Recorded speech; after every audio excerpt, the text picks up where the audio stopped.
देखिए, असल में जो आदमी विचारधारा से जुड़ा हो, धैर्य का परिचय दे, ये ना सोचे कि मुझे क्या मिल रहा है, कभी कभी कुर्बानी भी देनी पड़ती है, लंबी सोच रखे, वे आदमी तो टिक पाता है। और यही असूल सिद्धांत सभी पार्टियों पे लागू होता है। पार्टियां उनको बढ़ाती हैं जो लंबे समय तक टिका रहे, जिस पे पार्टी भी विश्वास करता है। तो मदन जी का अपना परिचय है, अपना अनुभव है, 4 बार विधायक बन चुके हैं। जनता ने इसलिए जो फीडबैक हमें दिया, उस फीडबैक के आधार पे हमने फैसला लिया और ये खतौली के जनता के हित के लिए लिया। खतौली में आरएलडी और जयंत चौधरी के सामने इस वक्त सबसे बड़ी चुनौती उनकी ही पार्टी से बागी हुए गुर्जर नेता अभिषेक चौधरी हो गए। नाराज अभिषेक चौधरी ने उपचुनाव से पहले जयंत पर गंभीर आरोप लगाते हुए बीजेपी ज्वाइन कर ली। जब इस पर जयंत चौधरी से सवाल पूछा गया तो उन्होंने कुर्बानी देने की बात कह दी। यही नहीं, प्रचार के लिए खतौली पहुंचे जयंत चौधरी ने मीडिया से चुनाव पर बहुत सारी बातें की।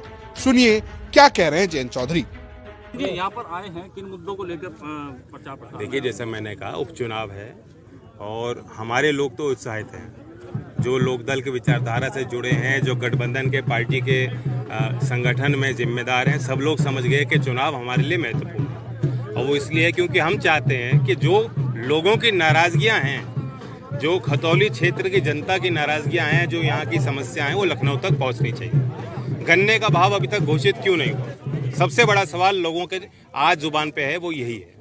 और हम चाहते हैं कि 5 तारीख में ऐसा रिजल्ट आ जाए कि अपने आप गन्ने का भाव घोषित हो और किसान के लिए लाभकारी मूल्य घोषित हो। जन दूसरी बार आप यहाँ आ रहे हैं क्षेत्र में, क्या माहौल आपको दिखाई दे रहा है जनता के बीच जाकर? जनता के बीच आके तो अच्छा ही लगता है और मुझे पूरा विश्वास है। पिछले चुनाव में भी अगर आप देखेंगे कि मुजफ्फरनगर और शामली में जो रिजल्ट था, पूरे प्रदेश में दूसरा माहौल बन पाया, लेकिन यहाँ के लोग फिर भी गठबंधन के पक्ष में थे।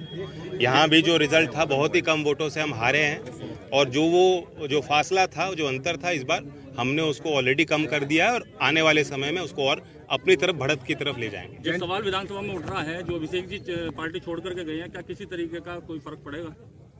देखिए, असल में जो आदमी विचारधारा से जुड़ा हो, धैर्य का परिचय दे, ये ना सोचे कि मुझे क्या मिल रहा है, कभी कभी कुर्बानी भी देनी पड़ती है, लंबी सोच रखे, वे आदमी तो टिक पाता है।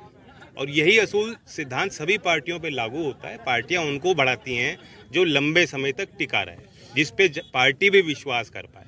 तो मदन जी का अपना परिचय है, अपना अनुभव है, 4 बार विधायक बन चुके हैं। जनता ने इसलिए जो फीडबैक हमें दिया, उस फीडबैक के आधार पे हमने फैसला लिया और ये खतौली के जनता के हित के लिए लिया। जैन जी, उल जुलूल जवाब दिए जा रहे हैं जो प्रत्याशी उनके द्वारा। कल विक्रम सैनी ने भी कहा, आपके प्रत्याशी बोले कि महिला द्वारा पिट कर जाएंगे, क्या कहें? किसी की पिटाई नहीं होती लोकतंत्र में। जनता जो है, जनता के हाथ में ताकत है, वो वोट करेगी।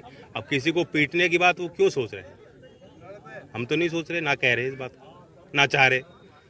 महिलाएं 50% वोटर हैं और हमारी मतदाता हैं, हमारे घर की महिलाएं हैं, हम उनका आदर करते हैं। उसी तरह से मतदाता के रूप में उनका आदर करते हैं। हम चाहते हैं वो निकलें, वोट करें। गन्ने का मुद्दा आपने उठाया था जब शुरुआती रैली करी थी आपने, 5 तारीख का एक समय निश्चित किया था, उस पर थोड़ा स्पष्ट करें। गन्ने का रेट अभी तक घोषित नहीं है। पिछले साल तो इससे 1.5 महीने पहले ही घोषित हो चुका था।